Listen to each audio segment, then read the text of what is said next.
of knowing how high to aim, shoot your shot. I mean, I don't understand why you would not apply to a school unless it was.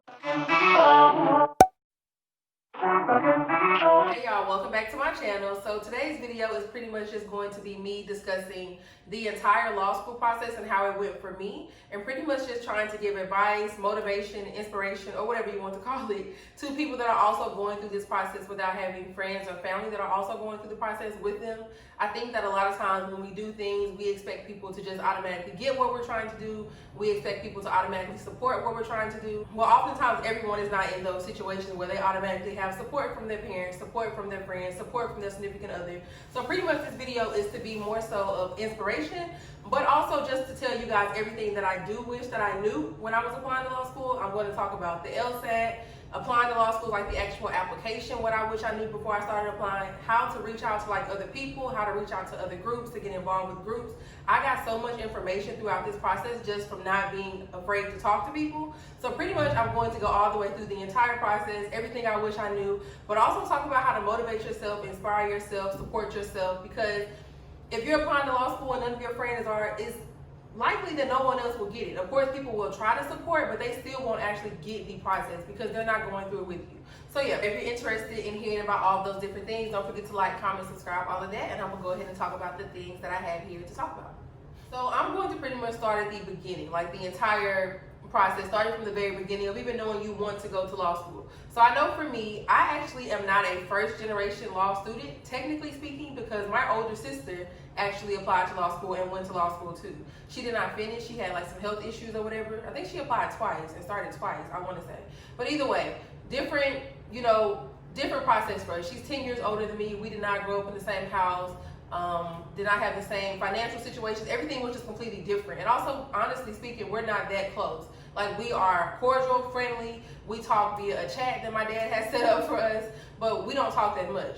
So even trying to lean on her throughout this process was not like I thought it would be. So even in that instance, I still feel like I'm a first generation law student, because even though my sister went through the process, we were applying to different schools. Like I said, we have different backgrounds, different goals, different everything. So it still wasn't a similar process. Our conversations were not that often. I think I may have talked to her once or twice about the entire process. So in terms of being a first generation law student, I would say in general, I know that when you tell people you want to be a lawyer, people are like, oh, you want to be a lawyer for the money. People automatically assume it's all about money. So for me, I know that's something that I was dealing with throughout this whole process, of people even trying to understand like why I even wanted to go back to law school, which also touches on the non-traditional student aspect of this entire process for me. I know I had some friends that were like, why would you go back to law school right now? You're already making decent money. You're going to be in a lot of debt. Why don't you buy a house instead and just go start your life? Why don't you get married? Blah, blah, blah, etc., etc. People did not understand, like, why are you going back to law school now? But also keep in mind that I wanted to be a lawyer since I was 6. I didn't just wake up one day and say, oh, I want to be a lawyer now because I want to make money. It's not about the money. Obviously, I want to make money, but no, I wanted to be a lawyer since I was 6. It's like, it's in me. That's just what I wanted to be. Obviously, my life took a lot of twists and turns along the way where I was not able to go to law school right after college, right after my MBA or whatever. But I know for me, that was one thing that I struggled with, just explaining to people why I wanted to go to law school, because a lot of people did not get it. Like family, friends, whatever, it's like, oh, now you're going. And then on the other side, there were people that were like, okay, you need to hurry up and go, you need to hurry up and go. And with that, they kind of wanted me just to ignore things that I should not ignore in the process. Like, they didn't understand the severity of not doing well on the LSAT, like how that can stress somebody out, or why are you studying so hard, or why are you not able to do this? Why are you not able to pick up your phone? Why can't you go here? Why can't you go there? So I saw like both sides of that, and I would say that it was annoying, but it was just like, okay, whatever, you don't get it, that's fine, you don't get it. So I would say that I wish I would have found like some of the group meetings that I found earlier in the process, because then I could have vented to them instead of venting to people that just did not get what I was talking about, honestly, if that makes any sense. So that's one thing I struggle with in this process. Explaining to people why I even wanted to go to law school, trying to make people make sense of the fact, like, hey, I thought you were doing this, this, and that. I thought you had money, which I don't. I thought you had money already. Why would you go to law school and put yourself back in more debt? That's stupid. Like, I really had people make comments to me like that, pretty much saying like, oh, so you want to go in debt for what? You haven't even paid off the debt you have yet. And it's just like, it's my dream. It's not for you to understand, honestly. So that's one thing I struggle with. And then I also, like I said, I struggled with when I was studying for the LSAT, people just not understanding why I have to study so hard. Like, girl, just get a score. apply to a school, go to any school, it doesn't matter as long as you get the degree.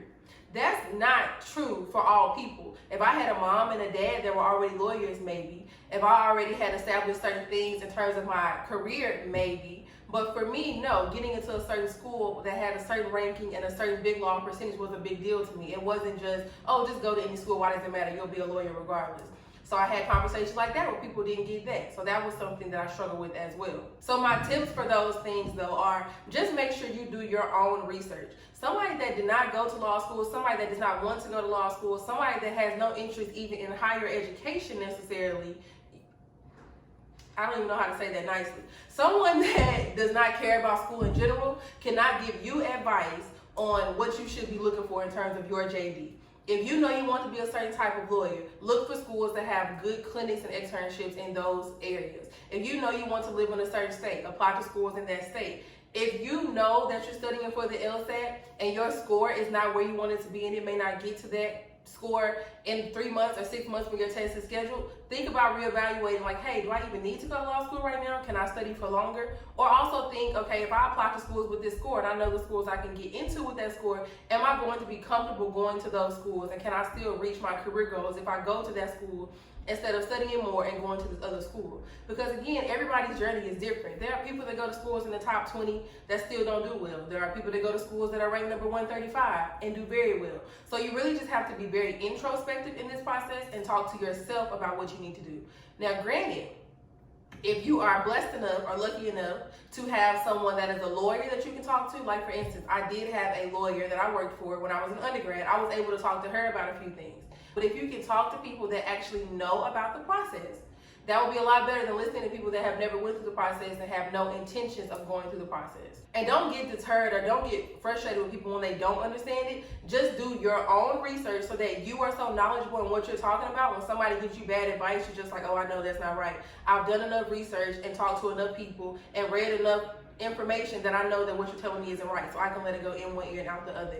I would just say you have to be very confident in yourself throughout this process, and you have to know what your goals are and what you're working towards, and make sure that everything you're doing in terms of studying for the LSAT, the schools you're applying to, in terms of the area you want to live in, you need to pretty much just do so much research that you are strong in your opinion and your decisions, and therefore nothing that anyone else can say can make you feel like, oh, wait a minute, did I choose the wrong thing? No, because you've done your research and you know what you're talking about. So the second thing I would say is in terms of studying for the LSAT, there are so many different resources out here. And I think for me, going with the Power Score course was a positive and a negative. If you watch my LSAT video, I did talk about my entire experience taking the Power Score course like 1.5 times.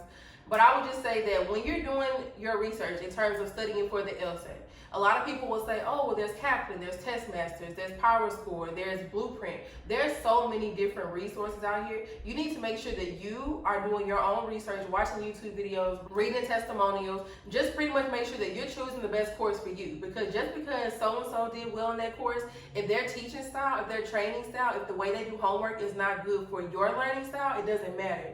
So do your own research on courses. And then before you just automatically take a course, see if you're capable of self-studying. Because I would say that if you can save $1,000 on a course and you can self-study as much as you can, even at that point, I don't know if I would recommend a course. I would say maybe if you're studying and you're only getting like a 130, 140, you've been studying for like 6 or 9 months, yeah, then maybe you can get a course, because the course is definitely going to teach you the foundation, the fundamentals for sure.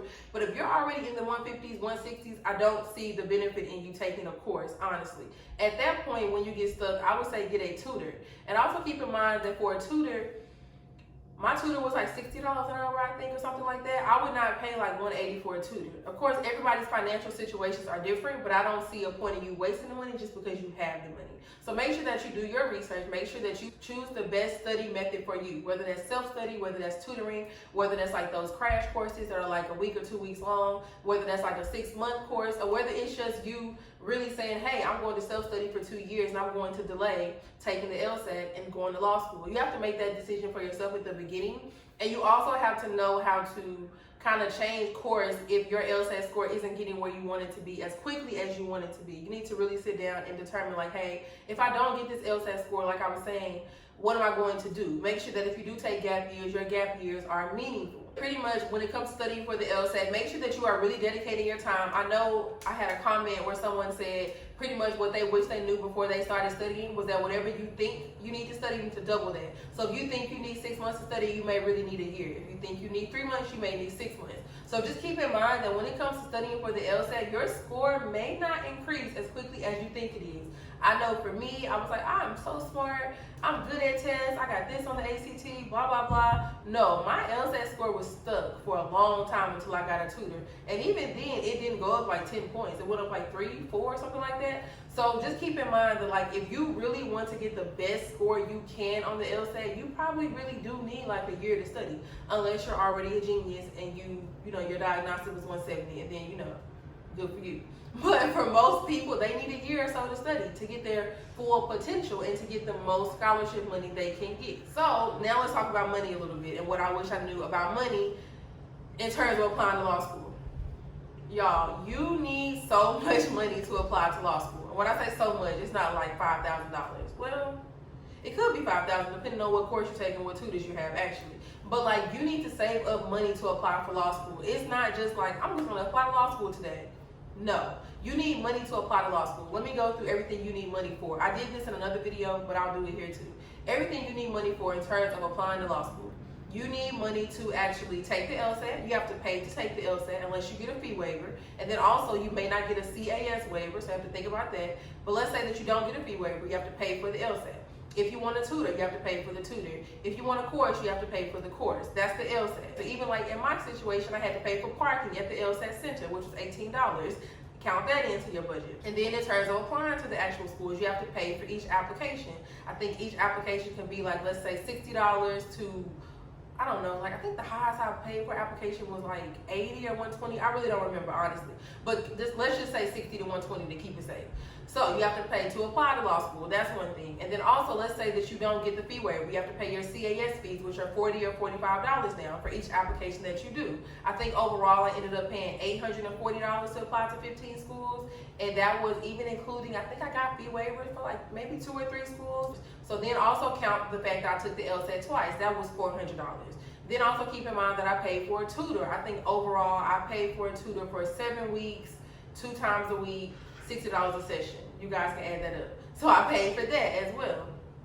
Also keep in mind I had someone edit my personal statement and my resume. That was $10 per page each time. So I think maybe for that I paid like $40, $50 altogether. But keep in mind that's really cheap. And I'm pretty sure she charges more now actually. So keep in mind $10 per page was really cheap. So if you want somebody to edit all your essays and all that, you have to pay for that. Some people charge $100. There are people out here charging $2,300. So keep in mind that you may have to pay for that. Keep in mind also that when it comes time for you to visit the schools, you have to pay to go visit the schools unless the schools pay for a portion of it. But also keep in mind that when you go, they may not pay for your food. They may not pay for you, like if you have to take off work and you have to miss time at work. I don't know if you guys get PTO or whatever. You may have to pay for that. You have to count that into the process too. Like, hey, well, yeah, I can go. The school is paying for my flight. The school is paying for my hotel. But I have to take out work for 3 or 4 days. So keep that in mind as well. So those are like all the fees I can think of in terms of like the actual application portion, LSAT portion, personal statement, your documents, all that. But then also now let's talk about you have to have money to move as well. For people that haven't moved on their own before, moving is not cheap. I've moved a lot of times, and a lot of times I've moved like, quickly. Like I decide I want to move, I'm moving a month later. You have to have money saved for that. Unless you plan on using like a credit card or a loan or something, which I would not suggest at all. But you have to have money saved to be able to move as well. So keep in mind, like when you're moving, you have application fees for apartments, you have administrative fees for apartments, you have security deposits for apartments, you have maybe, and your security deposit depends on your credit. So let's say you don't have credit, you may need a co-signer. You have to think about that as well. You have to buy furniture for your new apartment. Of course, you can get furniture from a lot of different places, a lot of different ways, but you have to have furniture for your apartment. If you want furniture, maybe you don't want furniture, but typically you have to have furniture for your apartment. You also have to have money, let's say that you're moving somewhere like across the country. Are you getting your car shipped there? Are you driving your car across the country? Are you going to have a car? Are you even considering like parking fees where you're moving? Are you considering transit fees where you're moving? Those are like all the things that I would say to think about in this process is the money. That's not to deter anyone from applying. I definitely think that if you want to go to law school, you just account for that stuff now. Don't let it stop you from applying. Just keep in mind that this process is expensive. It's not just like, I'm applying to law school, it's going to cost me $20, then I'll be in law school next year. That's honestly just not how the process works. So keep in mind that you'll have to have some money saved. Or maybe, you have parents that can help, significant other that can help, aunts, uncles, whoever that can help. But just keep in mind that in general, there is money going to be spent in this process. And I would hate for you to get in the process and then not have the money and then have to delay because you did not save up front. So just try to save up as much money as you can. Do your research. Know how many schools you want to apply to. Also try to reach out to schools to get the fee waivers. Try to go to events to get the fee waivers for you guys that are applying next year. You'll be able to do more, go out more and go to schools more and all that. Try to go to events and get fee waivers. Don't be afraid to reach out to the school to get fee waivers. Just try to get as much waived as you possibly can in this process. Try to get as much free support as you can in this process. Because looking back, I do think there's a few things I could have done differently. Like even taking the LSAT the first time when I wasn't ready, that could have saved me $200. So little stuff like that. Just make sure that you're thinking everything through and not just wasting money, but also that you're saving money before you even get started. And also my next video will actually be about money completely. We're going to talk about graduate debt in general, how we plan on paying for school, how to manage your debt. There will be a whole entire video on that on Sunday. So we talked about the LSAT. Now let's dive a little bit deeper into the actual statements that you have to write for law school. So you have a personal statement, you have diversity statement if that applies to you, you have some optional essays, you may have a YX essay, which I did like other videos on diversity statements, YX, all that. You guys can look at those videos. But just some general conversation about that. So in terms of your personal statement, some people write their personal statement and they cater it to each different school. Some people write their personal statement about very personal topics. Some people write their personal statement about their studying abroad, whatever it can be. Keep in mind that for your personal statement though, the main things I would say keep in mind are don't repeat your resume in your personal statement. Don't give them like a sob story without having a positive at the end. And don't just tell them things about their school that they know you found on the website. That's what I would say for your personal statement. Of course, if you have other questions, there's plenty of people that like do personal statement services or whatever. But those are like the three things I would say keep in mind for your personal statement. In terms of a diversity statement, I would just say that make sure that what you're talking about is really making you diverse. If you have something to say though that you think will add value to the classroom, write about it.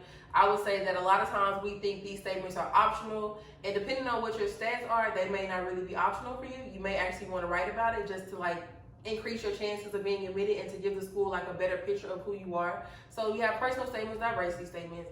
Then also a lot of schools want you to write YX statements. I would say to get on Reddit and try to figure out what schools really want YX statements, because sometimes it's like an unspoken rule. Pretty much a YX is just telling the school why you want to go to their school, just what you like about their school. Again, don't just repeat things from the website. You can have a couple of sentences about that. But what I would really say do is, this is when you need to reach out to professors, to current students, which is another thing that I wanted to touch on as well. So reach out to professors, reach out to current students, whether it's on LinkedIn, whether it's on Instagram, whether it's on Facebook, whether it's in a group meet, whether it's via calling the school and saying, hey, can you put me in touch with someone that knows about this, this, and that. Make sure that you talk about things that are going to let them know, hey, she really did her research. He really did his research. Even if that requires you to go visit the school. If you have the money to go visit the school, go visit. So therefore, you'll have even more to talk about in your YX statement, because a lot of schools really want you to write YX statements. And I would say if you can, and you're just not going to write about things you found on Google, definitely do a YX statement for sure. Same thing for optional essays. Like if the school says, hey, we have 3 prompts here that are optional essays, please feel free to write one if you would like. Well, they really want you to write one. So I would say that's something else to keep in mind too. The statements that are optional are technically not optional if you want to have the best chances of being admitted and not waitlisted, if that makes any sense. Okay, so now we talked about the LSAT, personal statements, other statements that you may write as well. So now let's talk about when you actually are applying to schools, how to know which schools to apply for. So pretty much when it comes to applying for schools, I know a lot of people are like, well, how do I know which schools to apply for? How do I know how high to aim? If I'm a URM, does that matter? If I'm a splitter, does that matter? If I'm non-traditional, does that matter? If I'm first generation, does that matter? There's so many different factors that go into your law school application. So in terms of knowing how high to aim, shoot your shot. I mean, I don't understand why you would not apply to a school unless it was a money concern, or unless you just feel like you wouldn't go there. For me, I only applied to 3 schools in the T14, and I based that off of schools I actually thought that I would want to go to. So I would say that in terms of how high to aim aim in terms of what you really want to do. So if you feel like you want to do something at Harvard, Yale, and Stanford, do UVA, whatever, and they fit into your goals, fit into your dreams, and you are like, oh, well, my LSAT's the 25th, my GPA is the 25th. What else does your application have, though? Are you a URM? Are you non-traditional? Are you first generation? Did you do something crazy in undergrad that like, oh, dang, she did all of this and she was only 20? I mean, there's other factors that you can take into consideration that are not just about your LSAT and your GPA. So if you can sell them on other things, if you studied abroad, if you did Teach for America, if you did AmeriCorps, if you did anything else that makes you stand out as an applicant that other people usually don't do, I would say apply. I don't see why not. The only thing I would say to keep in mind is that you have to pay for it sometimes. And also, think about how you would feel if you don't get in. Because I know some people that were in this process, and when they didn't get into a school, it really affected their mental state. So if you know you're someone that feels like if you apply to one school and you don't get in, and you get into 14 other schools but you didn't get into that one, you're going to be like losing your mind. I would say think about your mental state before you apply, because there is a possibility that you may be rejected by schools. And so if you are that type of person, just stay in a safe zone then. But in general, for most people, I would say to just apply to any school that you want to go to.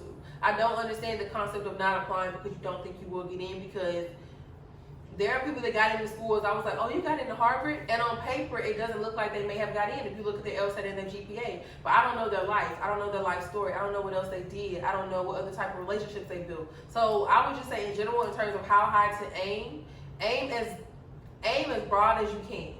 But with that, keep in mind, like I'm saying, if your GPA and your LSAT are both at the 25th, there's a chance you may not get in.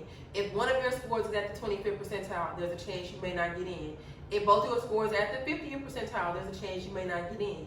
So just keep that in mind. Look at the scores for the school. Like look at their 25th, 50th, and 75th percentile. And basically what that is, it's like their GPA. So let's say that their GPA 25th percentile was a 3.23.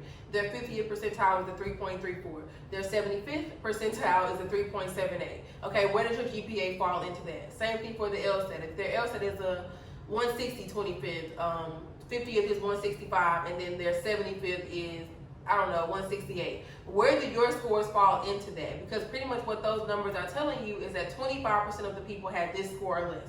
50% of the people had this score or less, this GPA or less.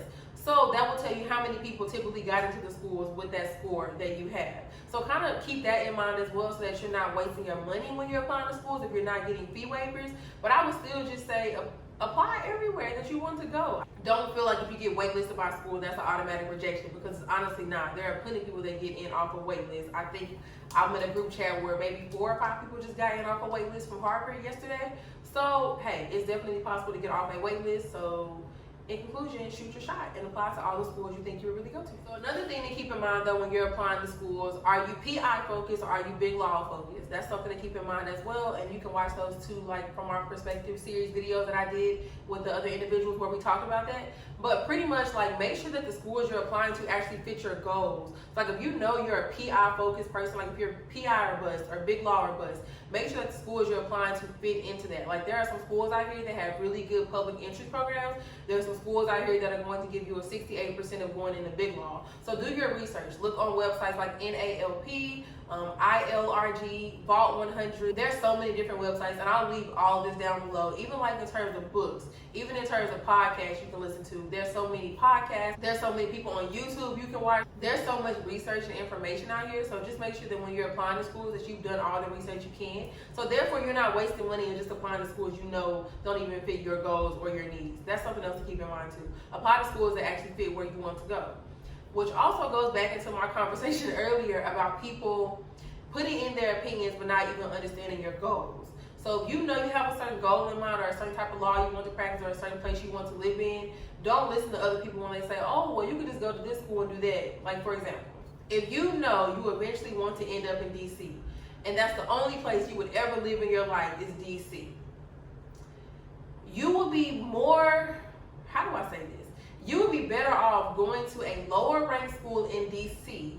than you may be going to a school that's ranked higher in Cali, if that makes any sense. It's just like you need to think about your own goals and don't let this whole T14 or bus thing get in your head, or don't let the whole, the top 3, the top 6, the top 8, whatever. You need to focus on what you really want to do, because a lot of times, like I said, when you're talking to people that even are in the process with you, their goals are different. So they may not get what you're saying. If I'm talking to someone that wants to do public interest, the conversation is going to be different, because I don't want to do public interest technically. Keep in mind who you're talking to about what, and so therefore the advice they'll give you may be well suited for them, but it may not be well suited for you. And then I don't know if I mentioned this before, but then in terms of ranking though, keep in mind how rankings for schools are determined. So you can do some research on that and on the back end and figure out how rankings are determined. But keep in mind that sometimes that process can be a little arbitrary, and it may not be relevant to what you want to do. Like, for example, if I knew I wanted to stay in Alabama, right? If I know I never want to leave Alabama, I want to practice big law in Alabama, I'll be comfortable living in Birmingham, I would be crazy not to go to Alabama on a full ride just because I got into Georgetown as well. Okay, yeah, I got into Georgetown, but why am I paying $63K or $68K to go to Georgetown when I can go to Alabama for free and I want to go back to Alabama anyways? Does that make sense? It's just like certain things that people tell you just won't make sense for your goals, guys. So just keep that in mind. I know I'm like harping on this, but this is something that I really woke up with on my spirit today. So I want to make sure that I'm like telling you guys the truth about certain things.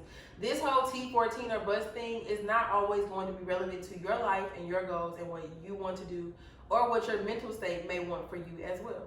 So keep those things in mind. Pretty much that was LSAT, personal statements, and then we talked about, you know, how to know which schools to apply to. So then let's talk about after you've applied to a school and you get accepted. What are some things you need to know about that process? So pretty much once you get accepted, now you need to start thinking about money. And okay, this school gave me this much money, this school gave me this much money, this school gave me nothing.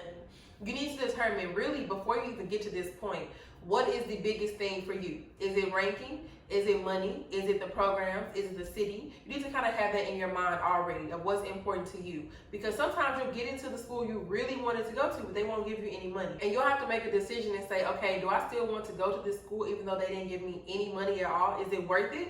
Or do I want to go to this school because I can still reach my goals? It may take me a year longer once I graduate or whatever. It may require some extra work for me. It may require me to travel during the summer, travel during spring break to go meet people in this city. But is it worth it for me to go here if they gave me more money? So you'll have to make decisions like that throughout this process as well. So I would say it's good to have an idea in your mind of what are breakers for you. So therefore, when schools have sent you back your decisions, it'll be easier for you to make that decision and narrow down your list. And you won't be just like, oh my gosh, I don't even know like what I care about. Like, should I focus on the ranking? Should I focus on the money? Do I want to live here? Do I not want to live here? I would just say keep that in mind at the beginning. So like I said, for me, the big things were the programs that they had in terms of type of law I want to practice. The big things were also how much money are they giving me, what I want to live in the city, and then of course I did consider ranking as well, I will admit that. So those were like the big things for me in terms of determining the school. So think about what your factors are, what matters to you, and therefore when you get your decisions back, it'll be easier for you to narrow down and make a decision.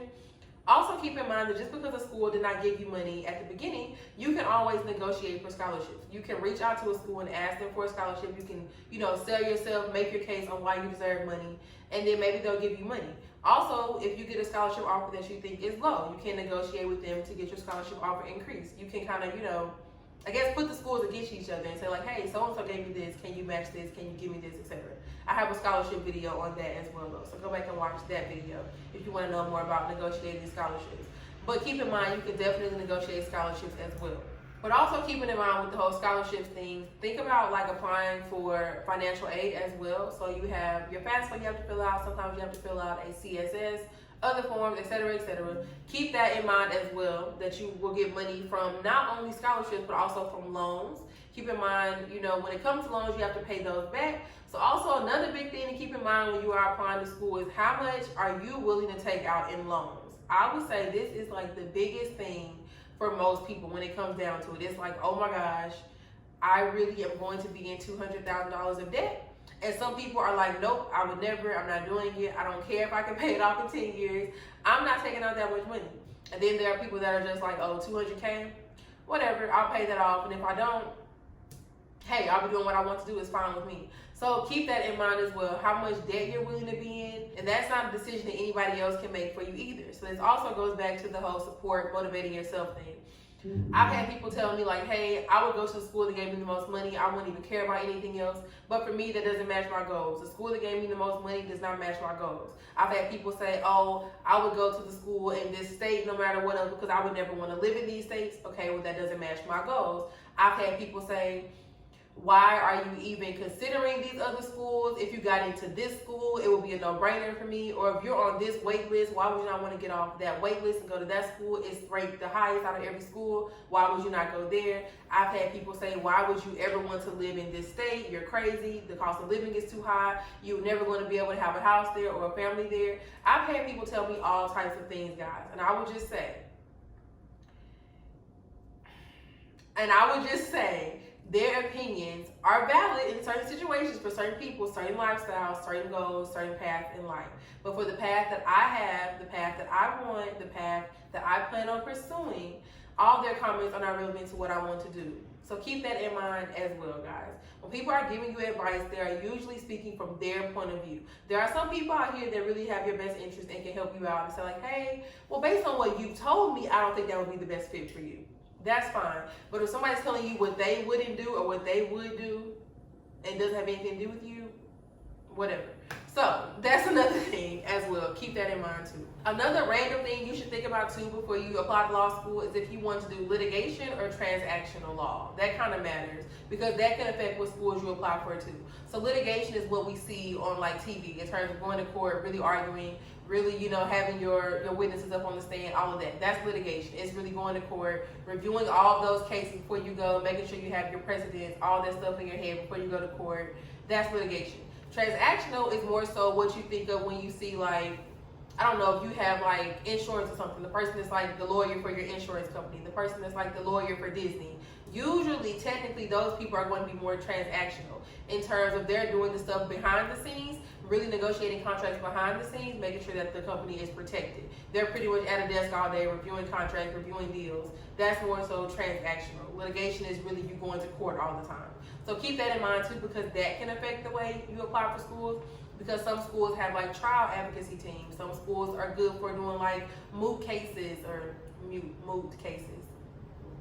MOOT cases, whatever. Some schools are good for that.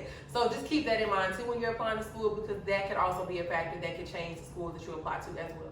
And then another thing that I would say to just keep in mind throughout this whole process is that you have to be your biggest supporter, your biggest motivator, your biggest fan. And you have to stick to what you said you wanted to do and not let anything that may happen in this process make you change your mind about that. If you know you want to be a lawyer, if you know you want to practice this type of law, and it's because it's a passion inside of you, not because somebody else told you to, not because you think you're going to make money, not because, oh, my dad does it. If it's your true passion, stick with your path, and I promise you it will all work out in the end. When I tell you at the beginning of this process, I literally was just like, I'm going to apply to all these schools. I don't even know if I get in. I wish I did better on the LSAT. I wish I did better in undergrad with my GPA, which I still do. Another key thing is to make sure that you think about law school and undergrad. Your GPA, your major, all of that.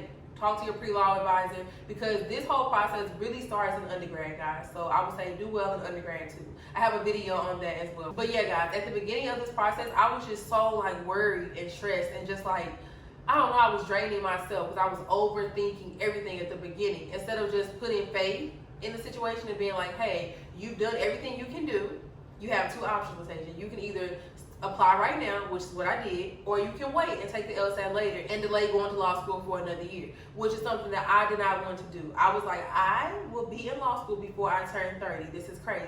Like for me. But if you have like a situation where you have a family, you have family issues, you have kids, you have parents you're taking care of, whatever, I would just say still do what's best for you because honestly and truly, there are people that are applying to law school that are 10 years older than me. So do what's best for your journey, what's going to put you in the best situation at that time. If you know that you can wait and save more money and get a higher score on the LSAT, or maybe once you graduate, you want to do Teach for America or AmeriCorps, or you want to travel the world for a year or two. Just do what's right for you so that you don't have any regrets would be another, piece of advice that I would give people school. Don't just rush yourself to apply for law school because you think, oh my gosh, all my friends are doing this and all my friends are doing that. And my mom and dad said if I don't do this, they're going to do that. Apply for law school when you're ready, when you're most prepared, and when you're mentally ready to go through this process. But at the same time, I will say one thing. I will say, and I watched a video on this. I'll try to link her video down below too if I can find it again. But I watched a video on this about being a non-traditional student.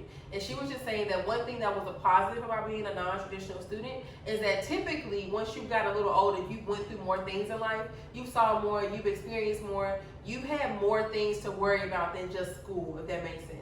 Like, you're not only going to be in law school worried about, oh my gosh, my grades. You probably have bills, you probably have kids, you probably have other things that have stressed you out more than school ever could. So you're going to be more prepared to actually make it in school because you're going to understand, like, hey, yes, law school is a big deal, but there are other things in life to worry about. So I think, like, watching that video the other day really kind of helped me put everything into perspective too. Like, you're going to be just fine in law school, Latasia. You have went through a lot in life, and trust me, you can make it in law school. So I would just say have faith in yourself. Know everything is going to work out. In terms of, like, talking to people that don't know what they're talking about, do your own research that you're not being misguided out here, because that is very possible. If you guys have anything else that you have questions about, leave it down below. I had some things I wanted to talk about, but I feel like I just went kind of everywhere in this video because I was more passionate about this conversation, because I really feel like, I don't know, like, for me, I wasn't able to talk to my parents about law school like that. Like, they don't get it. Honestly and truly, they don't get it. It's just like, what school are you going to? When are you going to decide? Why are you moving all the way across the country? That's what I'm getting. And then in terms of, like, family members, they're very supportive or whatever, but they still just don't get it. In terms of my friends, I honestly, I don't have a lot of friends. Well, I have like maybe one or two, but most of my friends are not the type to say I'm going back to school to get another degree, because to some of them, a degree is just like a piece of paper. They're like, yeah, I have one, but okay, I'm going to make money in these other ways, which they are. Or I have friends that are just like completely debt adverse and would never in their lives go into any more debt because they paid off all their debt. Again, keep in mind, I am 29, so most of my friends are older too. Or I have friends that are just like, never went to college and they don't care. It's just like, okay, whatever, you're going to be a lawyer, big deal.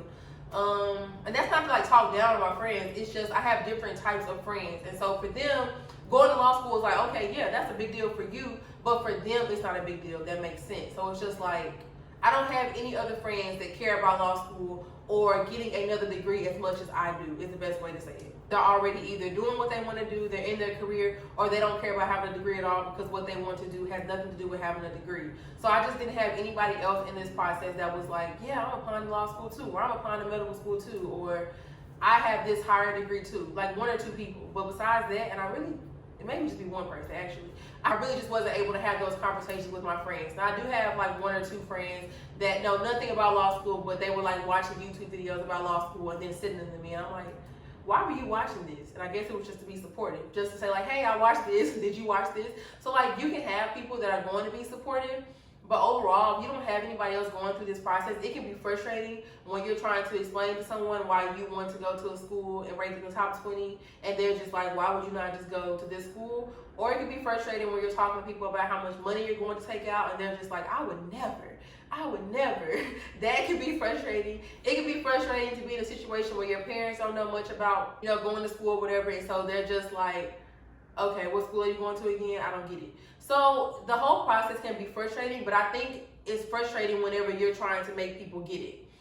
If you get it, it doesn't matter if anybody else gets it, honestly. But I will say though, if you're somebody that just wants somebody to talk to about things, there are so many group me's out here, especially if you are, a first generation student, a URM, if you're Black, if you're Latina, whatever. There are so many different groups out here where you can like build a relationship with people that you've never even saw in person, where you can go vent about the law school process. You can vent about studying for the LSAT. If you want to just ask somebody like, hey, how did you determine which schools to apply to? There's so many groups out here. So guys, if you want to know those groups, I'll put the ones that are like open to all people down below. But for some of them, if you want to DM me, I'll let you guys know what group me's I'm talking about. Because I will 100% say that when I joined those group me's, it was way easier for me to be able to feel comfortable in my decisions that I was making, because I was talking to people that got it. Talk to current students, talk to students that are applying right now, talk to professors, talk to lawyers, talk to people that actually understand what you're saying, because then when you're going through this process, the things that you're saying won't sound as crazy to them, and you won't have to deal with any like negativity or people just not getting it.